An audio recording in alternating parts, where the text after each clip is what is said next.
ড্রোনকে ধ্বংস করে battery powered frequency jamming এর মাধ্যমে। এটি 14 থেকে 15 ভোল্টের লিথিয়াম ব্যাটারিতে চলে। স্কাইওয়াল 100 আরেক ধ্বংসাত্মক অস্ত্র ব্রিটিশ কোম্পানির তৈরি স্কাইওয়াল 100। এটি ব্যাটারিহীন বন্দুক যা গুলি করে ড্রোনের ওপর জাল ফেলে ব্লেড আটকে দেয়। ছোট প্যারাশুট দিয়ে ড্রোনকে ধীরে মাটিতে নামানো হয় যাতে তা ভেঙে না পড়ে। ফরেনসিক বিশ্লেষকদের জন্য এটি আদর্শ। টায়ারলেস, পাংচার হলেও থামবে না গাড়ি। রেজিলিয়েন্ট টেকনোলজি ডিজাইন করেছে এমন এক টায়ার যা 60 মাইল পর্যন্ত পাংচারের পরও চলতে সক্ষম।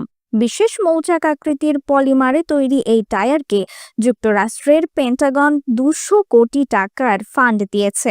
Human two exoskeleton, guardians x নামের ব্যাটারি চালিত এই এক্সোস্কেলেটন পরে একজন সৈনিক 100 কেজি পর্যন্ত ওজন তুলতে পারেন।